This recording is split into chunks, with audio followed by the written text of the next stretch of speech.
you see lots of examples of people coaching those where what you're seeing isn't very athletic looking at all. And we have to remember that in the sporting environment, landing slow in many cases is a competitive disadvantage. That was Dan Cleather, and you're listening to the Just Fly Performance Podcast.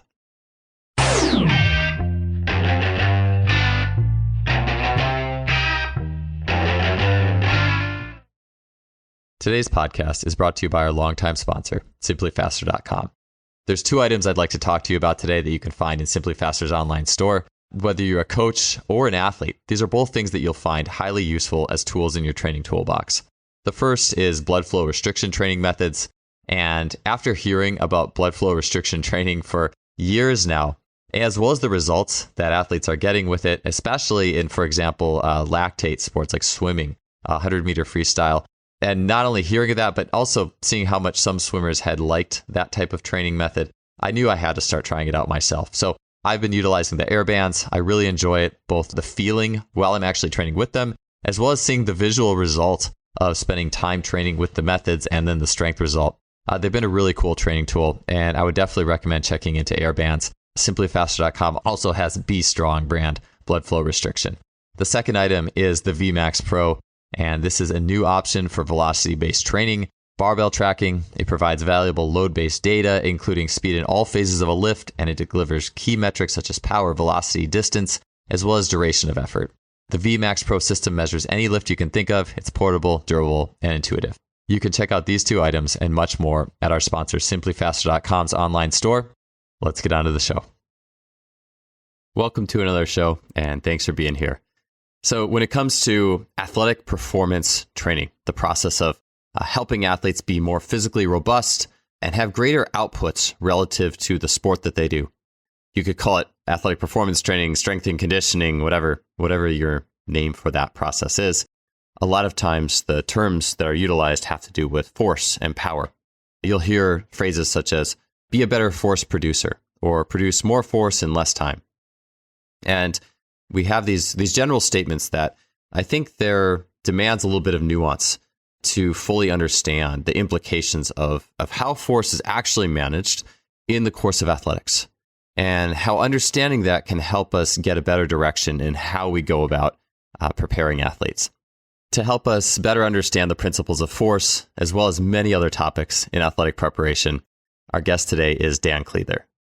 Dan is a coach and educator who is a reader, as well as the program director of the MSc in strength and conditioning at St. Mary's University in the United Kingdom. Dan began his coaching career at Cal State Long Beach, and then eventually, later on, worked at the English Institute of Sport. Dan has coached national and international medalists across a wide range of sports and has also worked with world and Olympic champions. Dan is the author of several books on the topics of science and sports performance, including books such as Force, The Biomechanics of Training, The Little Black Book of Training Wisdom, and others.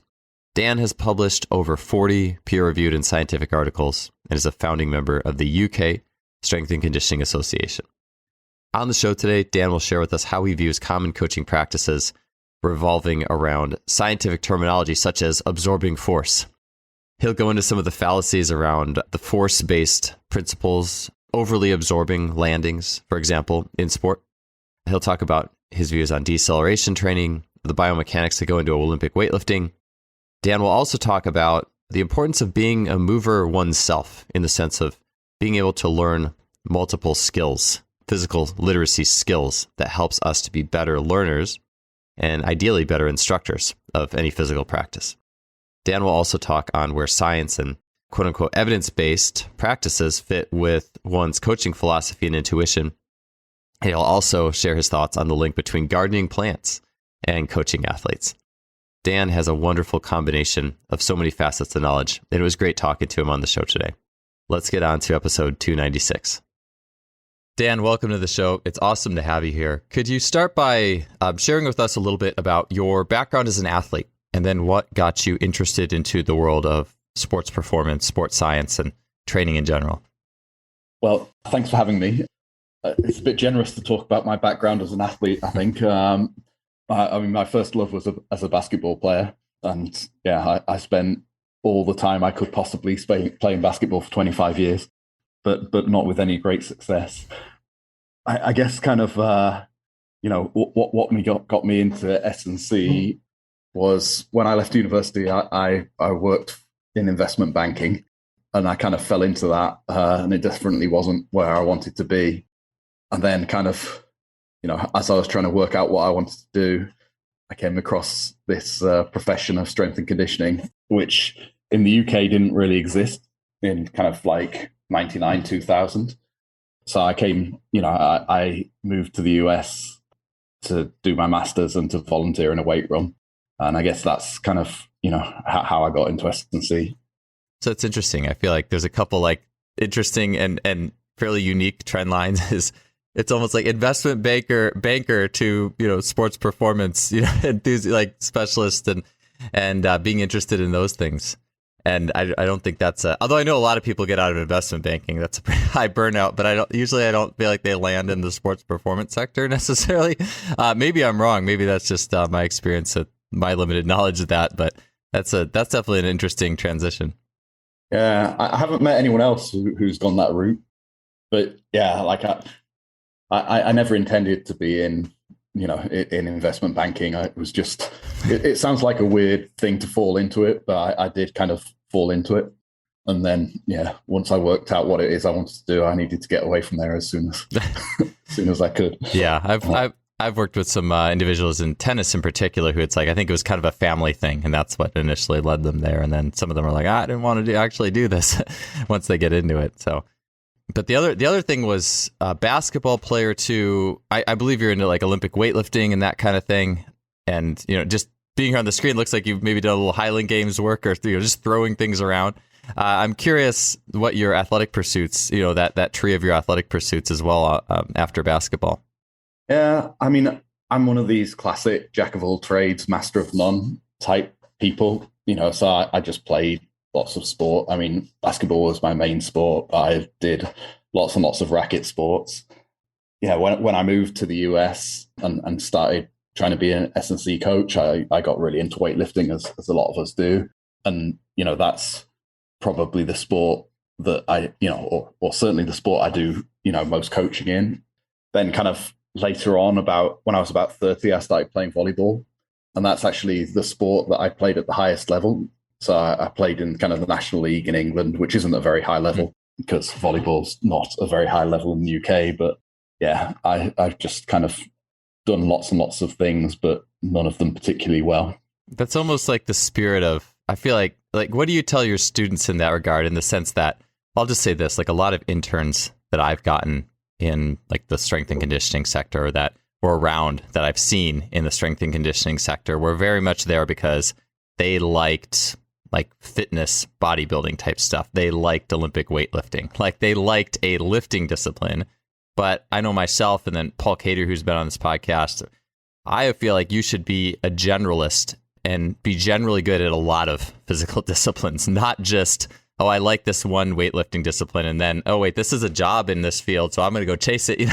So I'm just curious what your perspective is, or if there's anything you share with your students in that regards in terms of maybe their own practice, or just thoughts on what one's own practices might be if they are getting into the industry of sports performance. Yeah, I mean, so what occurs to me as you're talking there is, I think, like as we were talking about before, kind of, quite a lot of strength coaches start because they're into lifting weights, and they don't really like to, or it's out of their comfort zone to be in other areas, and we talk about that quite a lot on our program, as to, okay, well, you probably don't need to be practicing in this environment anymore. You need to be practicing your skills in the other environments that you're not comfortable in. And I always find it surprising, when you've had a group of students for a year or so, and our program is an online program, so kind of they're away, during the year, and we all come together in the summer, and you go, okay, now we're going to do some skipping sprint drills, and almost everyone looks awful. And yeah, to me, it's kind of like, there's a difference between having a passion for movement and performance and having a passion for lifting, I guess. And I think, to be a good S&C coach, like it's okay to have your biases. I mean, my bias is towards Olympic weightlifting, but I think I'm pretty interested in movement generally, and in learning how to help people move better in varied environments. Yeah, for sure. Yeah, that passion passion for performance. I'm tripping over my words. Versus a passion for lifting. I mean, I think a passion for lifting is great, but if that gets in the way or holds back someone's passion for performance, I do think that can be a very limiting characteristic. And I know, I think it's I could very distinctly remember Jeff Moyer, one of the coaches who's been on this podcast, saying, and his athletes do get very strong, but regardless, he'll say, I don't care what you lift. I care, even as the role of the sports strength coach, sports performance coach, I care how well you can play and transfer to the field. And I do think about that sometimes, what people are, it gets people in the industry, and then what can lead them to like a passion for performance and not just the lifting the strategy that got you into it. I think some of that has to do too, I think sometimes with, were you an athlete? Like, or what level, not that you have to be in like professional sports or anything, but did you at least play on like a semi-competitive level, like high school or club sports, or doing something that's like competitive, that's not necessarily just training, that's like the competitive outcome, the thing you want to train for, that you at least have done or are doing that on some sort of semi-regular basis. Yeah, like I mean, I do think that it's I don't know how to draw the exact, the direct link between this and performance, but to me, the more skills you learn, the better you get at learning skills. And so kind of, yeah, for me, in many cases, I see, like, okay, a very clear rationale for, okay, well, let's learn this, let's learn this, like, oh, well, how does that transfer to performance? I'm like, I don't know, but, the better you are at learning, as you practice learning skills, you get better at learning skills, and that's going to help you with the skills that you need, and I even feel kind of the learning of skills takes place in your brain, and so I don't really distinguish, or I view kind of learning movement skills, learning languages, reading, like it's all brain development stuff, and brain development's maybe a good thing. Yeah. It makes me think about maybe 4 or 5 months ago. No, shoot, maybe even more. I'm not, somewhere in the last year, I was reading The Art of Learning by Josh Waitzkin, which I think that book was more popular back when he was on like Tim Ferriss's podcast and things like that. And it was interesting because Josh was originally a chess player and then got really into the martial arts. And then I think he might have taken on another thing, but he had said, I'm actually most excited, not even about these individual pursuits, but more just the art of learning. And yeah, I think we take that for granted a lot of times, like the art of, if we reframed working with an athlete, and I think we kind of dissect it. And I think it's okay to say, all right, this is a component, this is a component, this is a component. But at its central point, it's learning. And you think about, well, what are the things that go into learning? Like what, just generally, what does it take to help people learn skills and things? And framing it from that perspective. I like that. Like you say, the more skills you learn, you get better at learning. And I think that it gives you a better intuitive sense of when you have an athlete or a group of individuals in front of you, it helps you to connect, I feel like, with your intuition on how can I convey this idea to them? How can I teach them? At least more, it just helps. I feel like it just helps out that intuitive output versus just the segmenting of, okay, this is a component, here's a component, here's a component, not that isn't helpful too, but I feel like that can definitely be helpful there.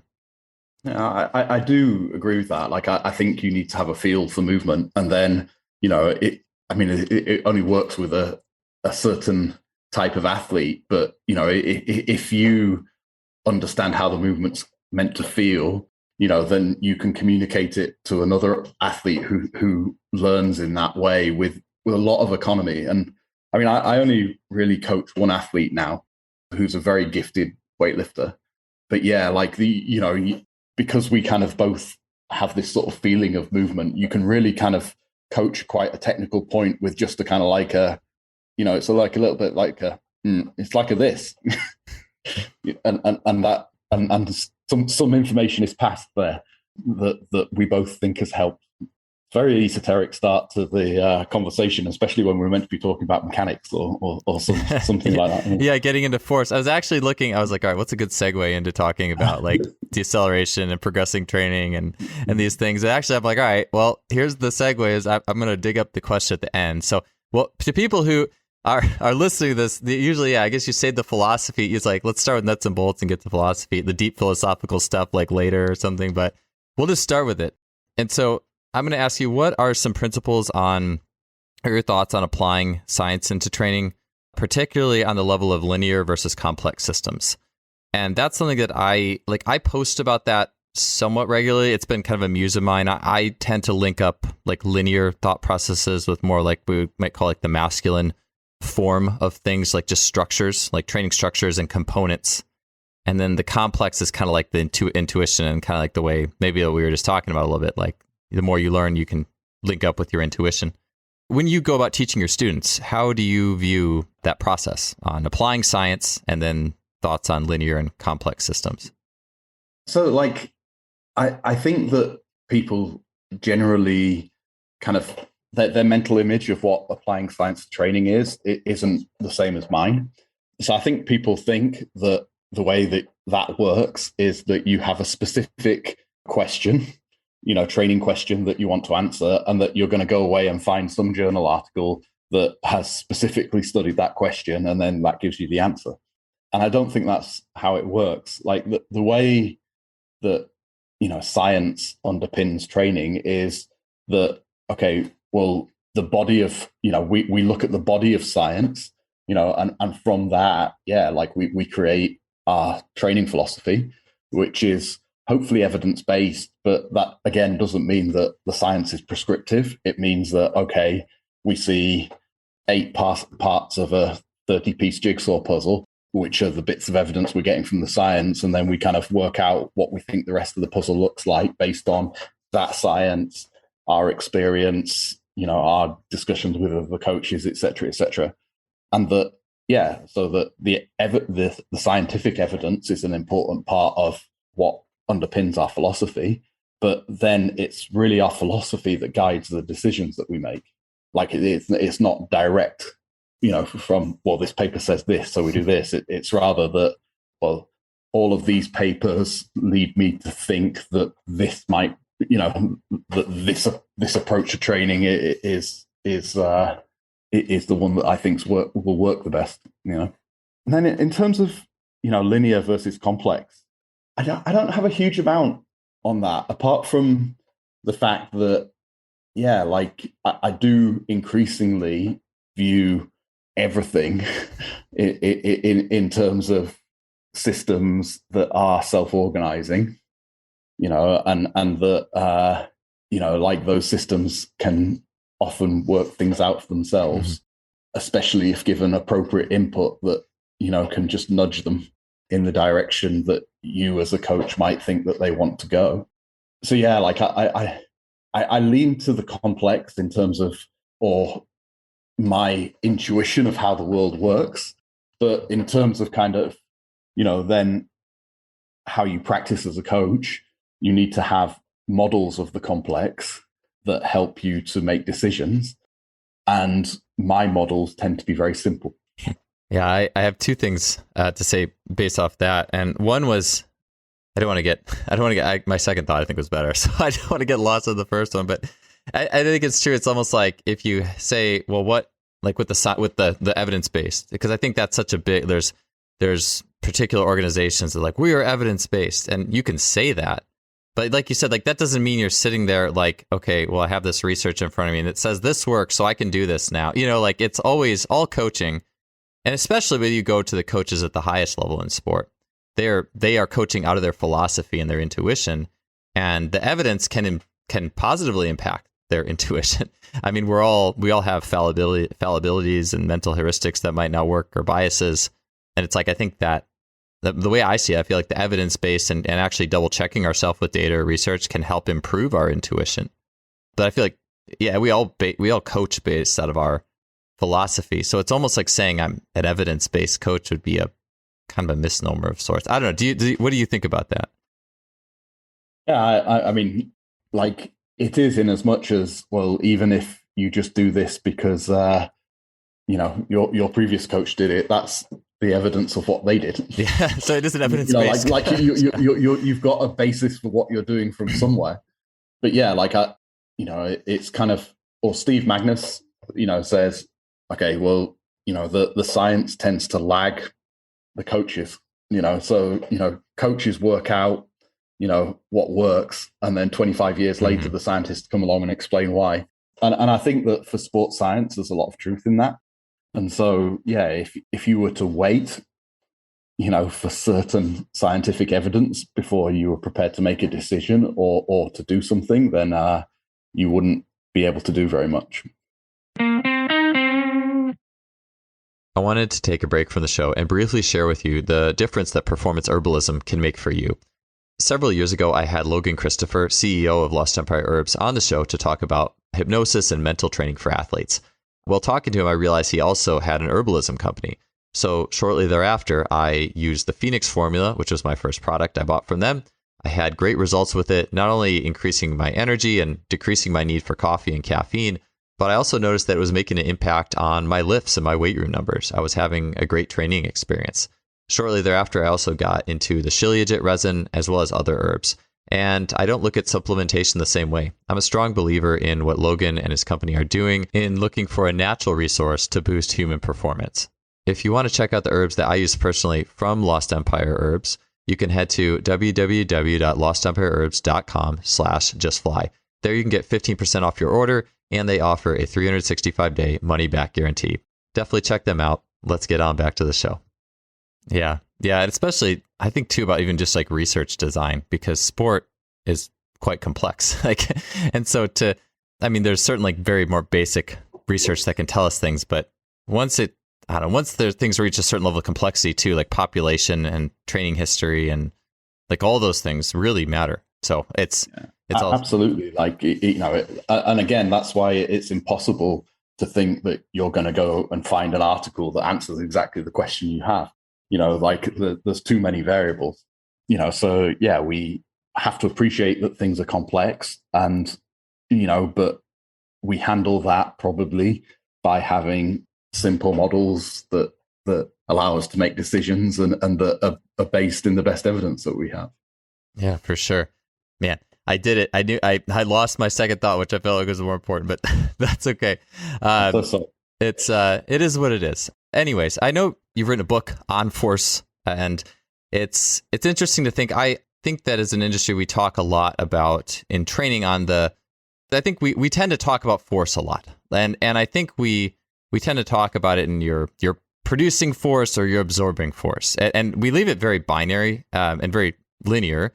And I know you've talked a little bit about, I think that the industry is sometimes misled by what it thinks in terms of force absorption. Like you need to be able to absorb forces and you need to be able to decelerate and all those types of things. So from a force perspective, and now here we finally are getting into the nuts and bolts section, but what's your take, Dan, on the way we tend to frame force absorption, and what do you feel it is? Just because you started me in a philosophical mode, I'll continue in it. But it's interesting to talk about what force is generally, because if you actually ask them, well, what is a force? It's a pretty difficult thing to nail down. You can't touch a force, it's not a thing. And, so kind of the way that we define a force is actually in terms of the effect of it. So Newton's second law is force equals mass times acceleration. So what we're defining is okay, we do something to something and it accelerates, and that thing that we did to it, we're going to call a force. But still, what is it? So that's kind of interesting, I think, because you've got a principle that we take for granted, which actually, if you scrutinize at any sort of level and say, well, what is it? If you do that, 5-year-old thing of, well, but what? Like you don't really have any answers. It's a very difficult thing to define. But that's then leads on to, if we're talking about something like force absorption, it's kind of like, well, Absorption it implies that there's something that you've got there that's being sucked up by something and that can then be released later. So in my book I talk about, okay, well, let's think of a sponge absorbing water. That's probably a fair metaphor for what that word means. So the sponge sucks it up and then we can get it back if we squeeze it. But that's based on, well, water is something, but what is force? Is that a thing that can then be sucked up in any way? And the answer is no. It can't really. So kind of, again, I had a lecture with my students this year where I was a little bit unfair with them because I kept doing the sort of 5-year-old thing of, well, okay, well, explain that, and it's difficult, and you can't do it, and the reason you can't do it is, well, there's probably not a model, or that's probably not what's happening. So that's sort of some waffle. But to be sort of very specific then about force absorption, yes, like as a field, we talk about forces being absorbed. We all have an idea of what that means, but the language that we're using to describe it isn't correct mechanically, I don't think. So when we talk about force absorption, or what we're saying is, okay, someone's coming in normally to some sort of impact situation, and that impact situation is going to involve the expression of high forces, probably, and those high forces probably carry with them some injury risk. And so we want to do something to lower that risk. And so we have things like, okay, if you're landing from a vertical jump, that we have a softer landing and we have, more flexion of the knees and hips. And we call that force absorption. But we're not actually absorbing force when we do that. What we're actually doing is reducing the likelihood that we'll have high peak forces. There's no forces being absorbed anywhere. We just, it's actually probably more strictly a force reduction, strategy. I can kind of explain that more technically if we talked about impulse or we talked about energy, which are some other kind of mechanical concepts. But I'll leave it there unless you want me to go. Yeah, well, let's take it back to something that you said about halfway through that I thought was interesting. This would be good practically too, because I think we were talking about linear and complex, and actually I did remember the thing I was going to say, so I wrote it down. But with the linear and the complex, I think that it's very linear thinking to just speak on, you absorb force, you release force, you need to produce more force and produce it faster.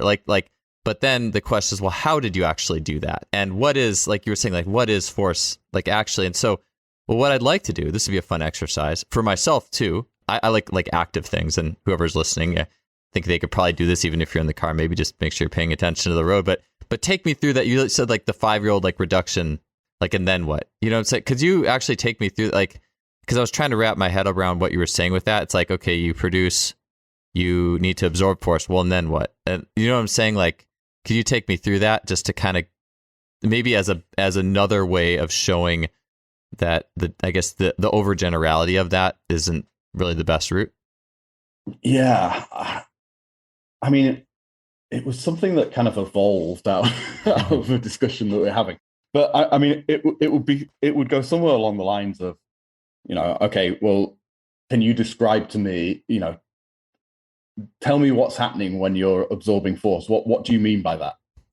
Yeah. I'm going to give you a snarky answer because I feel actually, no, I'm not very good for this because I'm going to say I'm already thinking of, like, I posted a video of my 3-year-old son jumping off the 5th stair of the staircase because he just likes doing that and hitting the ground and quote unquote absorbing it, right? But like, it's not like his feet just hit the ground and the arches of his feet just like are like suction cups on the ground. He just like sucks down into the ground like perfectly. It's like, no, his heels hit and bounce off, and then the rest of his body's like folding over itself. Like, you got different joints doing different things to manage this landing. I mean, it's like, so anyways, but I would say, I'll give you kind of the answer maybe I would have said 10 years ago or 15 years ago. I would have said, absorbing force is the ability to, I would have loved to have been your student. This would have been like a brain bender for me. I think I would have said it's the ability to have the muscular strength to deal with the force of the ground as you contact it. That would have been probably my answer a decade or 15 years ago. And so then I'd go, well, what do you mean by deal with the force?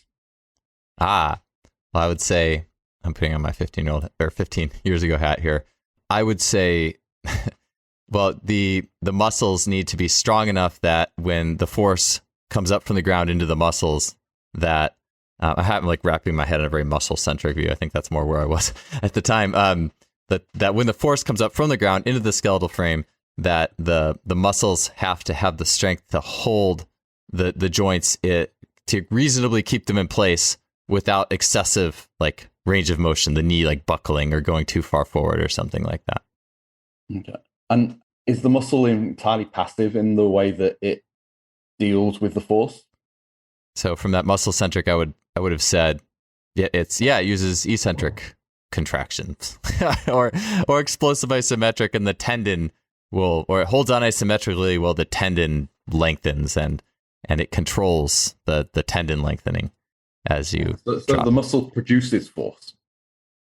Like, if the muscle wasn't producing force, it would give, and the fact that you've got an active isometric action there, so again, kind of, I mean, I'm off my asking of question again, but kind of like your muscles don't absorb force when you land, they produce force. So you've got a ground reaction for you're getting forces from the ground, and you have to push back on the ground. Yes. So you're actually producing force in order to deal with it.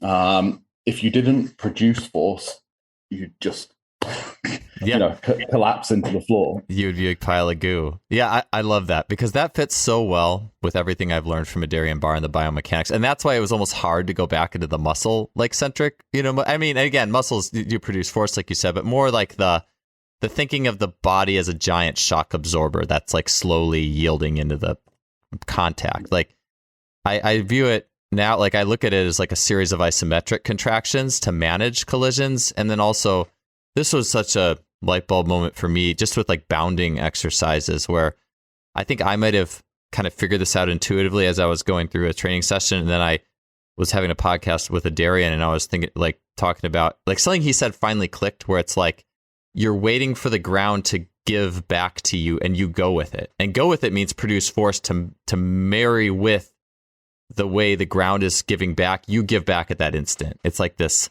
resonance. And I still don't understand how the ground gives back in some terms, but I feel it like when I move, and I think you can feel it. It just depends on the surface. What we talk about as force absorption, which isn't, because force isn't a thing that could be absorbed, is one of two strategies. One of those strategies is the one that I agree with you, it's dealing with the force. Okay, so you've got high forces in your collision. Okay, so how can you avoid being injured by those? Well, you can either improve the strength of the system so that those forces aren't a threat to it, or you can reduce the forces.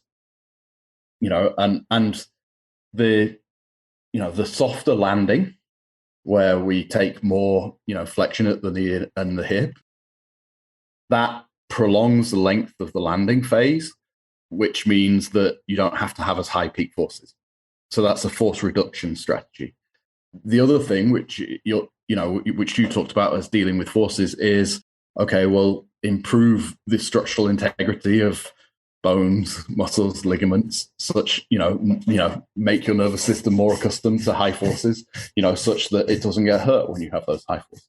Those are the two things that we can do in training to mitigate the risk of injury in collisions. Yeah. So when it actually comes down to the training process, I think that like landings would be a pretty typical one. Like people will work on, it'd say, you need to work on your landing. And even that's kind of a loaded question. The thing I was going to mention before is you talked about the linear and the complex, and you moving from the starting point that everything is self-organizing, which I think also is a really important part of this discussion with absorbing, because it's almost like when we coach athletes into absorbing, quote unquote, absorbing force, we're making the underpinning assumption that they cannot self-organize like a landing into it, like on their own. Like they don't have the ability to self-organize very well the landing, So we need to show them how to absorb better. And it's kind of like, yeah, wherever your starting point is might also dictate what you think there. If you think the body is kind of a machine with a kind of a low level program and it needs to get updated, I don't know what the latest not Monterey. I don't even know what the latest one is. It needs to get to the next level. It's like, all right, I'm going to upgrade your system. It's like, I feel like that's one place people start. Or you could start from, well, the body will self-organize. And when it self-organizes, it definitely deals with a lot of forces really fast. And it's almost like we have to try to say, oh, we're going to train force absorption. We just try, instead of really absorbing, we just slow everything down and just kind of dumb it down a little bit. Like you were saying, like you just make it slower. So it's not actually happening as fast. Oh, and I don't, want to criticize kind of those sorts of landing drills per se, because, there is evidence that people, when they do those programs with at-risk populations, that their injury risk is decreased. But at the same time, there's you see lots of examples of people coaching those where what you're seeing isn't very athletic looking at all, and, we have to remember that in the sporting environment, landing slow in many cases is a competitive disadvantage. Yeah. In many cases, we might not want a force reduction strategy. We want to be able to tolerate the higher forces, and, so yeah, like it's not black and white, and I'm not saying one is better than the other, like in the same way that you aren't. It is about, okay, well, certainly we need to teach our athletes to be able to not be in at-risk positions when they're landing.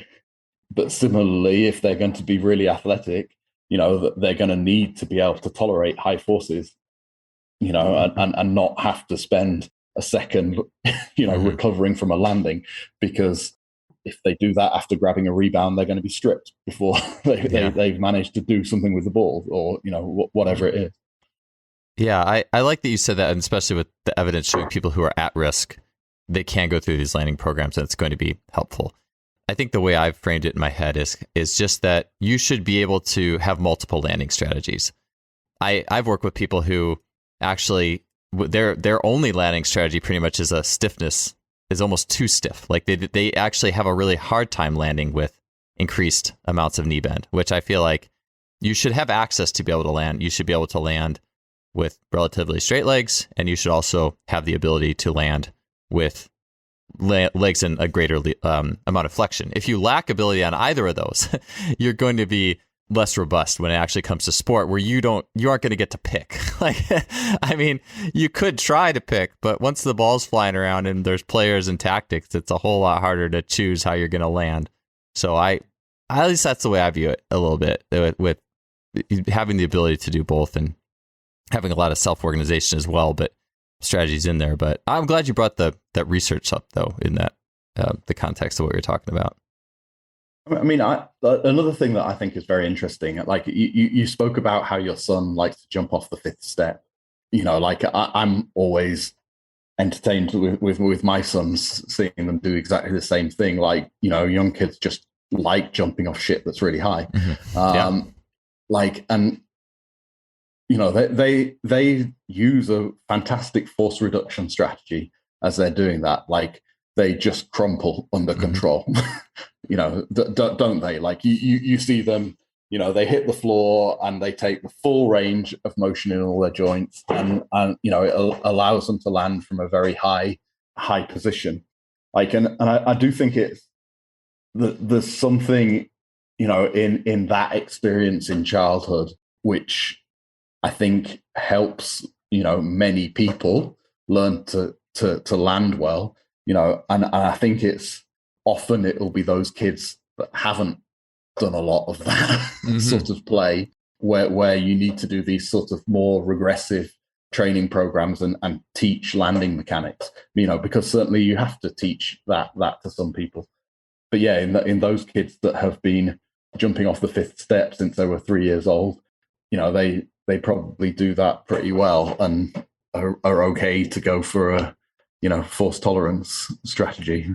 Yeah, with like the art of learning thing. I mean, I know that the brain is very plastic, but it's definitely learning happens a lot faster before like age 7. I mean, if you didn't learn something early, it definitely is harder to learn it later. And I watch it's so cool. I think like just the things that are innate that come to people who like physical movement and athletic things. It's like, yep, jumping off of high things for sure. And then like running up a hill, if you see a hill, running up it or running down a hill, that's even more like coordination. And that also kind of is an interesting way to look at force absorption in the sense of you have more downward gravity each step and more demand there. And it's like you don't have time to absorb everything in your muscles when you're running downhill. You got to just manage real fast.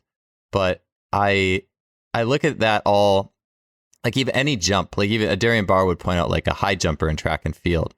And we tend to think of them as having like a really stiff takeoff leg. But if you watch it slowly, that even though it's way more stiff of a leg than, let's say, a 3-year-old jumping off the step and folding up, it still has crumple zones, like a Darian would say. Like there are still small and very fast crumple zones in there. And it's almost like the only thing that really changed was the duration of the crumple got a lot smaller, but it's still there and it has to happen really fast. And I think that's why, we were talking a little bit before about just some general like strength and conditioning or human development ideas and before the show. And unless you're doing a lot of this stuff as a young child, you're just not going to have the ceiling, I think, that you could have later with the ability to tolerate that crumple that fast and redirect it.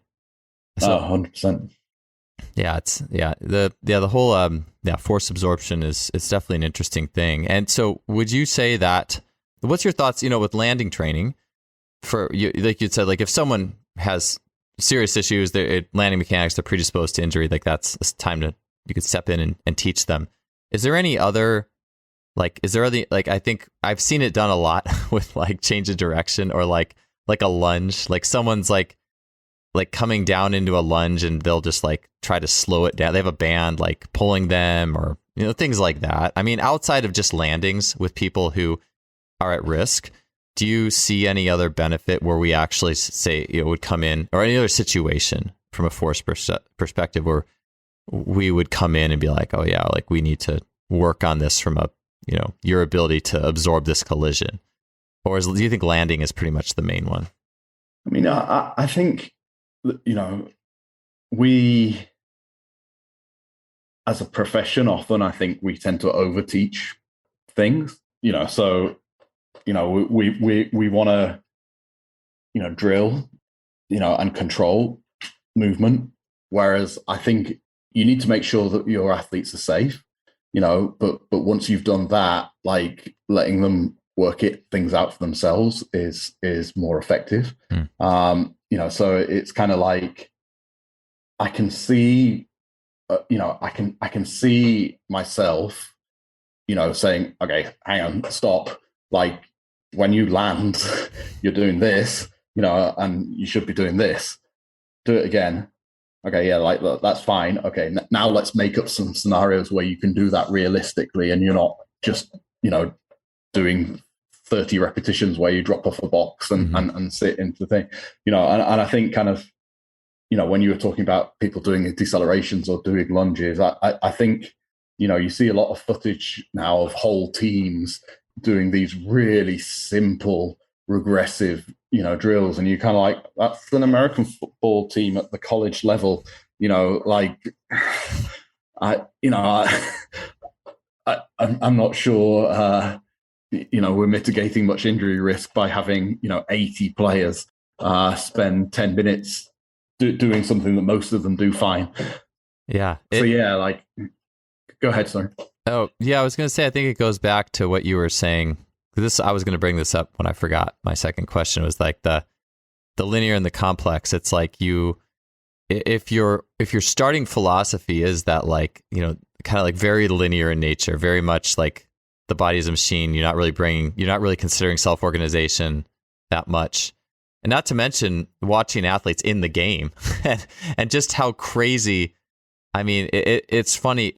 Well, I'll say this too, like versus the complex, if your starting point is self-organization and that the body will learn and you watch how explosive and dynamic and variable the game is. And I thought this was illustrated so well Austin Yoakum, who's been on this podcast twice, had a video.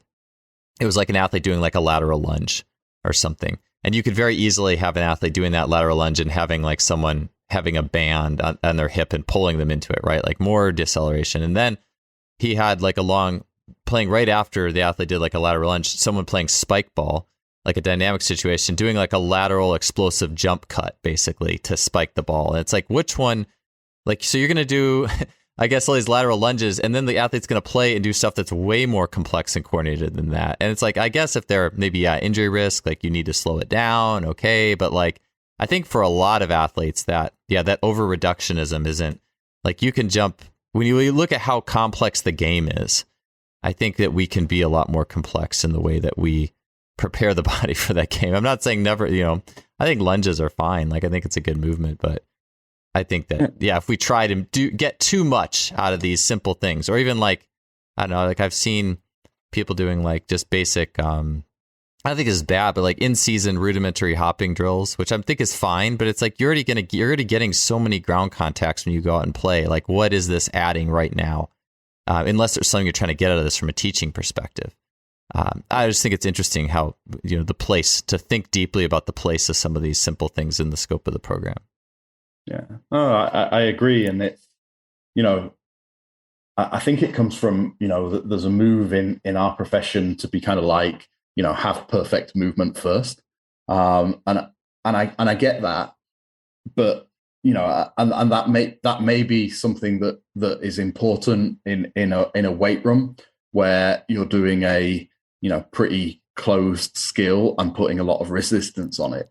But that's a different thing to, learning how to move well in an athletic context.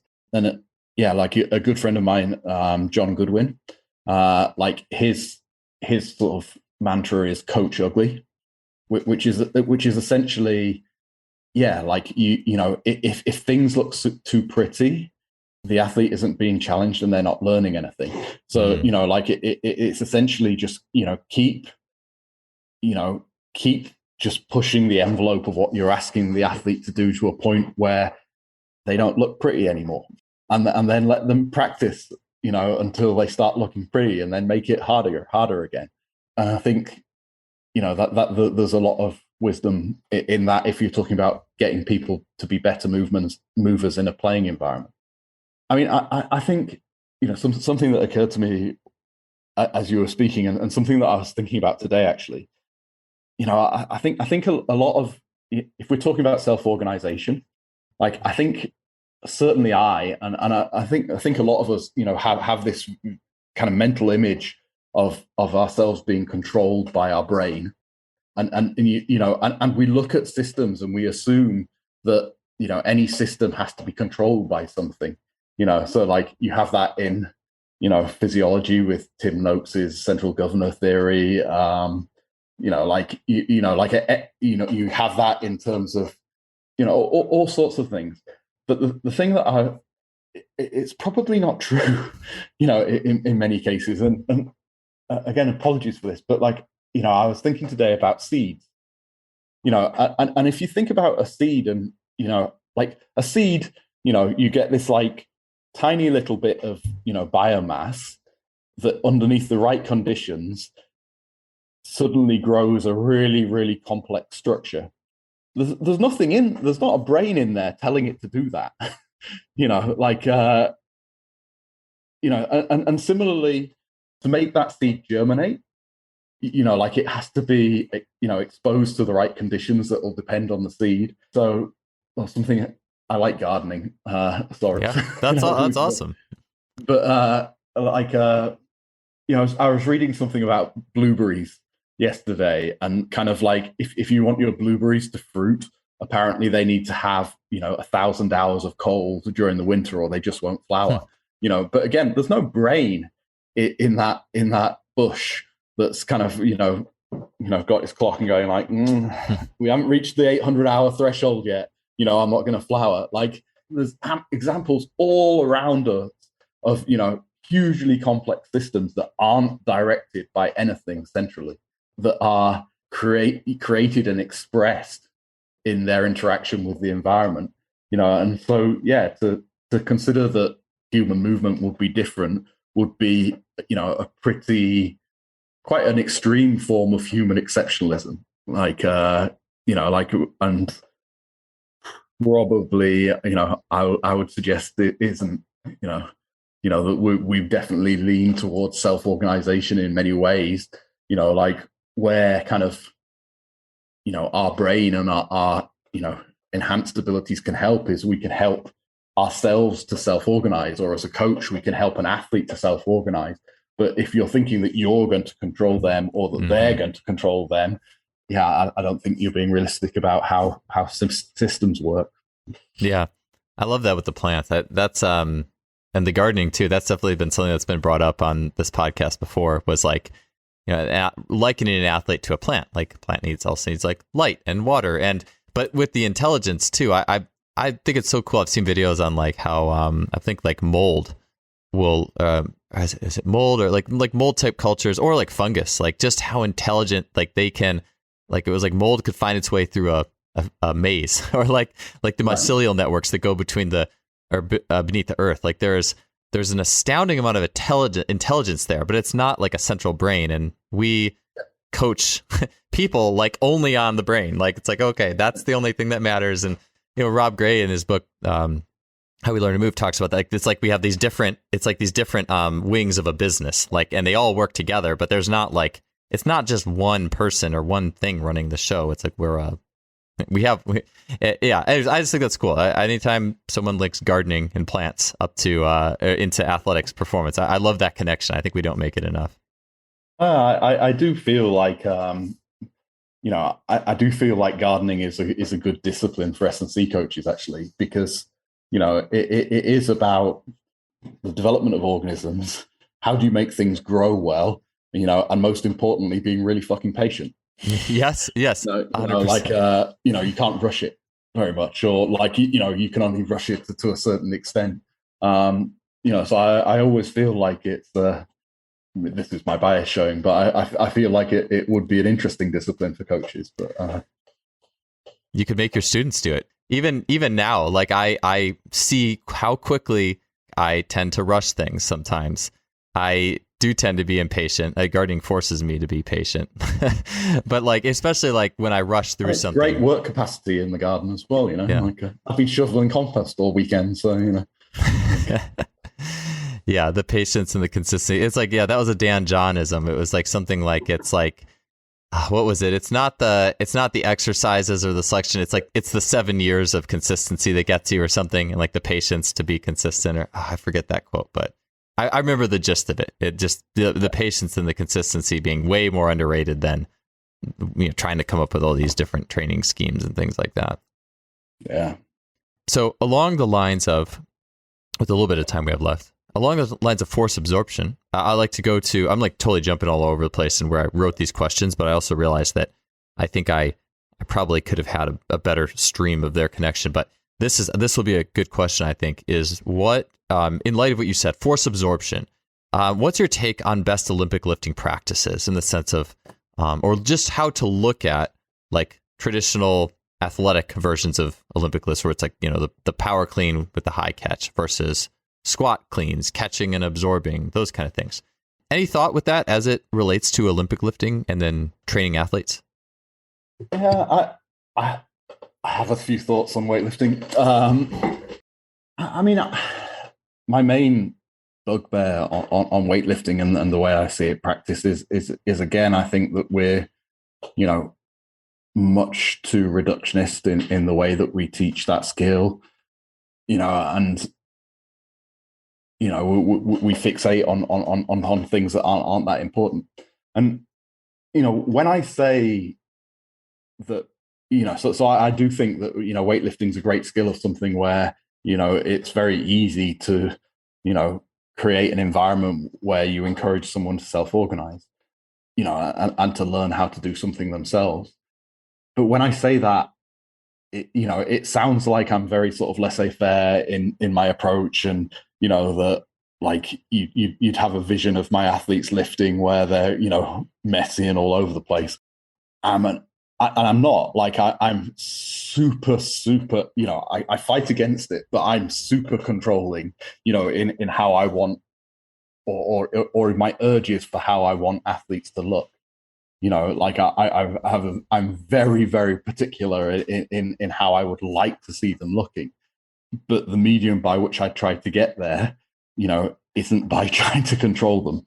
It's by kind of, the judicious use of games and constraints and activities to try and encourage that. For me, weightlifting is jumping, and kind of, everything's built around that skill.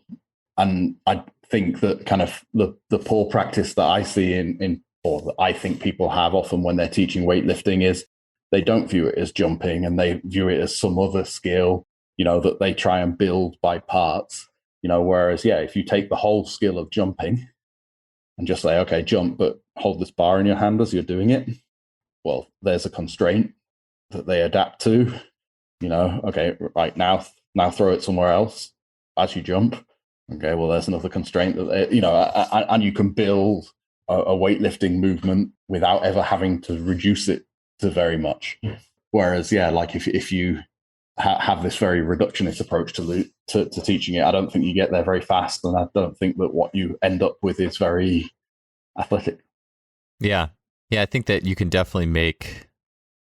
Yeah, you can definitely make the Olympic lifts a lot less athletic than what they're meant to be. I think I managed to do a good job of, I guess you call it, if there was a word, unathleticizing them early in my coaching career on a level. Just it's almost like the more I learn about what a good hip extension pattern is, the more I realize how to set athletes up with constraints to let them be athletic. It's definitely a lot more. Yeah, it's definitely changed. For me, it's changed more in how I start them with just like I guess the different bar positions that maybe leave their knees forward a little bit sometimes too, to but work on that delayed knee extension, or I should say in pre-existing positions of knee flexion, just to work on that kind of delayed knee extension so they're not extending the knees too fast. And it's one of those things too where it makes me think about with the self-organization.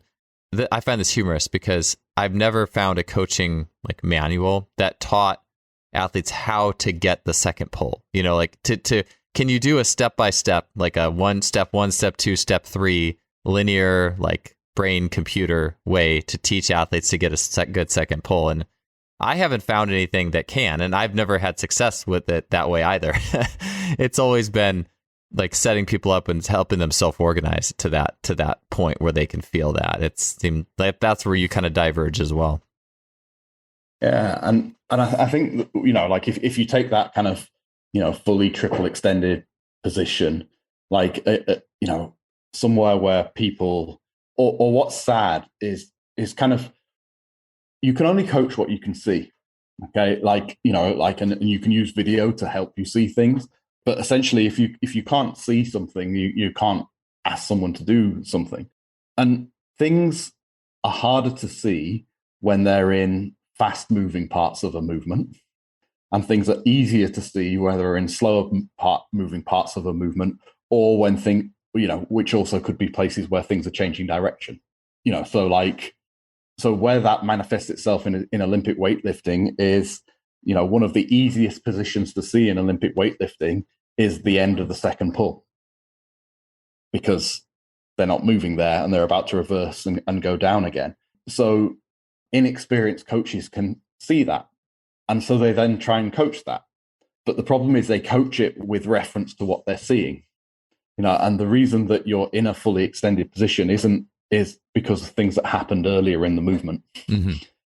And if you want someone to hit a fully extended position, you don't do that by saying hit a fully extended position.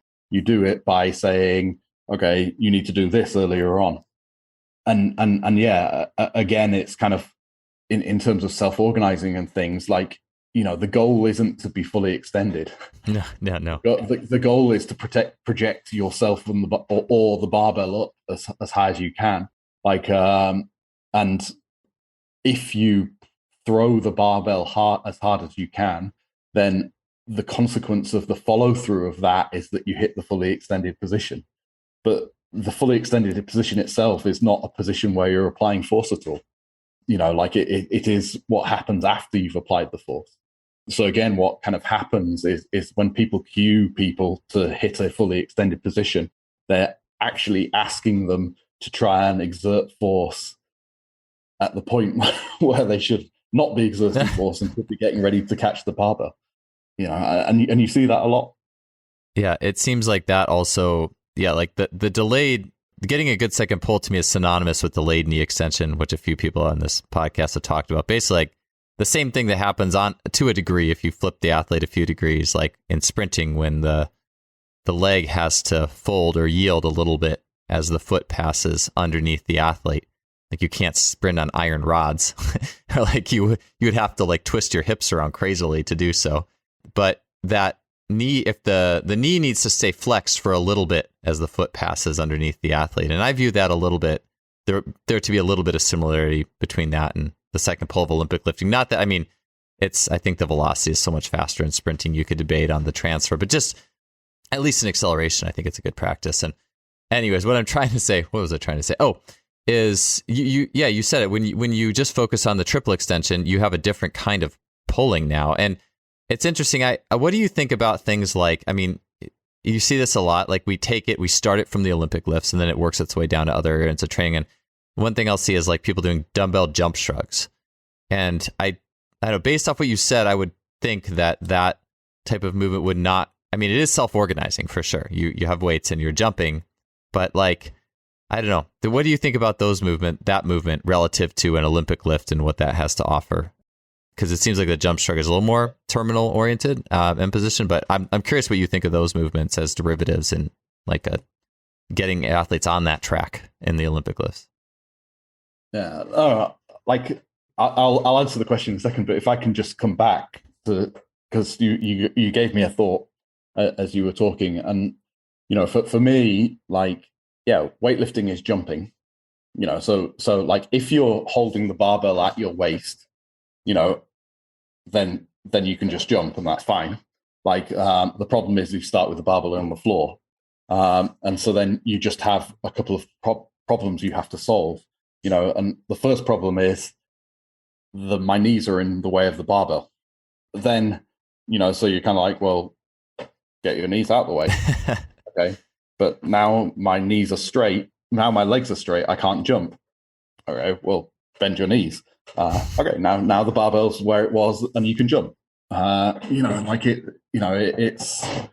again, like this is my kind of maybe a good example of, well, recognizing that the world is a very, very complex place, but then having a simple model that's useful to describe it. And that's what it is for me. Well, weightlifting, jumping. But yeah, there's a couple of issues if you're trying to jump when the barbell's on the floor. To answer the question about, jumping with dumbbells in your hands and things, again, weightlifting isn't the be all and end all of everything, but kind of what has to be recognized and what people I don't think do recognize, when they conflate something like loaded jumping with weightlifting, is they're not the same movement. So loaded jumping is just jumping against resistance, be that holding a trap bar, holding dumbbells, doing jump squats, whatever it is. It's taking a jump movement pattern and applying resistance to it, and that's fine. But you wouldn't ever get someone, I don't think, arguing that the only way to improve someone's throwing velocity is through using weighted balls. The big difference about weightlifting is that, or there's many differences, but I think what resonates with the conversation that we've just been having is, yes, you're jumping when you're weightlifting, but you're projecting a projectile upwards, so it's ballistic. So you're not limited by how high you can throw your own body. You're actually retaining contact with the floor and throwing something up. So it's pretty different. And we can see that when you look at kind of force time traces of a jump versus an Olympic lift. Like they're not the same. So I'm sure resisted jumping exercises are great training exercises, but so are the Olympic lifts. And, it's not an either or, I don't think. And personally, my bias is towards, well, I'm a basketball player and a volleyball player. Like I've done a lot of jumping in my life. The thing that most changed my jumping ability was learning to Olympic weightlift. Mm-hmm. Like practicing jumping with all sorts of other variations of jumping wasn't as effective. And I tend to feel that, that would be the case for other people who've done lots of jumping. Yeah, I would agree. I have the same experience. I actually, intuitively, I don't know. I just never really liked things like dumbbell jump strokes. I just, something about it, like you said, like I've experienced Olympic lifts. Olympic lifts help my jumping ability. And, anything less, more regressive, I was like, well, why would you do this? Like, but I mean, you could also make this, I just feel like once you get, I don't know, like once the load is so light, it's, I don't know, there's just some, I could talk about it forever, but I just feel like it's when it comes to like an actual running jump, there's just a lot of differences. Even a standing vertical jump, watching athletes like try to organize a strategy to jump with 2 dumbbells in their hands is a totally unique strategy to any other type of jumping. Whereas I actually feel like Olympic lifting has some more similarities when you really watch how the dynamics go, and you're holding a heavy bar, which is a lot more forceful as it stands. So I don't know. I just never really liked the derivatives terribly much, but I'm sure they could be, not that they're useless by any means. I just think there's other things that are probably a little bit better. And so, yeah, I've showed similar experiences. We're on the same page, and like, I don't like to stake out a corner and say, okay, yeah, I'm on the Olympic weightlifting side. I'm like, you can do whatever you want. And I'm sure you can get athletes to be great without ever using them. However, my choice is to use them. Sure. Yeah. Lots of ways to get the job done. It's just a really fun way to get the job done. I would agree. So, well, cool. Well, hey, I know, I was thinking all these other questions are categorically kind of different than everything we've, this stream of thought there and conversation we've had. So I think I'll leave it here for this podcast, Dan. It was great talking to you. It was really cool seeing how your mind works and how you come up with ideas as we talk. And it's really fun to pick your brain a little bit and learn a little bit more about force and all the different things that came out of that. So I appreciate having you on the show. No, thank you so much for having me.